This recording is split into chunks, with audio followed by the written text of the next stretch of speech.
have hoods over their heads.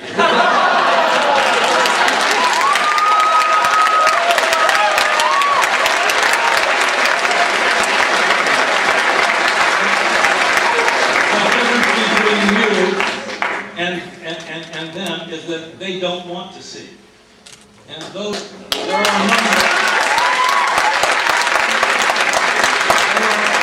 none so blind as those who refuse to see. And it's odd to find them in an educational environment where the spirit should be, the spirit of inquiry, investigation, examination, exchange, and discussion. But for people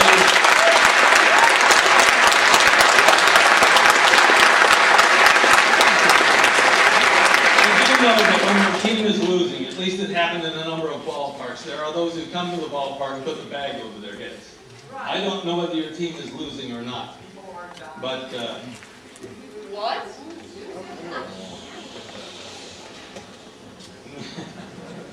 Well, pardon me. Emma Lazarus.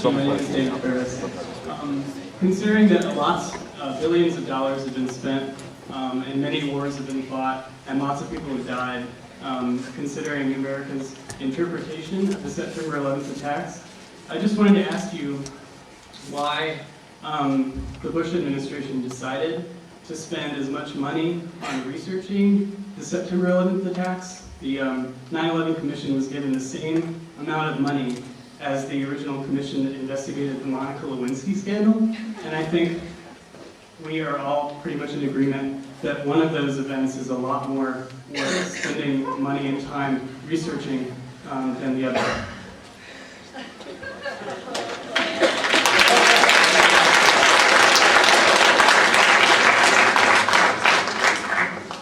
I think that it's well worth trying to understand what happened in 9/11. I think there were a number of factual conclusions of the 9/11 Commission which were very important to have understood. I found that the 9/11 Commission in that respect, as it related to facts, really was an element for verification, and it did verify what a congressional committee had already investigated. I don't think there is a very significant dispute about what happened on 9/11. Some of you may not believe that terrorists commandeered the airplanes and flew them into the Twin Trade Towers in New York. I believe that. I believe that other terrorists commandeered a plane that they flew into the Pentagon. I happen to believe Barbara Olson, who made 2 phone calls to her husband, Ted Olson, who was the Solicitor General of the United States of America. She made the phone calls on the way in. I believe her. She was a personal friend of mine. The previous Saturday I had been at her house for dinner. I have no reason to suspect that she would make 2 fraudulent phone calls and then die in a flaming inferno in the Pentagon. I think it's important to have those things verified and understood. Can they be verified and understood so that there is no person of disbelief left in the country? I think it would be an unwise expenditure to try and go and convince the last disbelieving person in America. You know, there are a group of people who believe that the moon landing was staged in a hangar in New Mexico, and as soon as the props got cleared out, they staged 9/11. I don't think it's worth our resources to do that. So you asked a question about resources. We probably spent more proving this than we might have needed to, but I think we needed to have a significant portion of the American people be confident in an understanding of what happened as a basis for remediating the potential that it would happen again. And with that in mind, I really don't think it makes much difference. I don't know what the sense is to compare it to Monica Lewinsky. The question is whether or not you spend enough to achieve an informational basis for belief by reasonable people of what the facts were, and I think that happened. Monica is notwithstanding. I don't see how she enters the conversation. Go to question number 2. Yes, I was wondering if you could tell me where the United States is headed concerning its immigration policy and border patrol, and what you think is our top security priority, whether that's controlling illegal trafficking, illegal immigration, or terrorism at the border? Well, I think the immigration question is a very substantial question. I'm certainly not a policy expert there. I happen to be a person who favors immigration.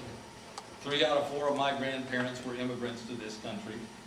Almost virtually everybody in this auditorium is the product of immigration, either 1 or 2 generations, or some of you in first generation who are here, and I think it's the strength of America.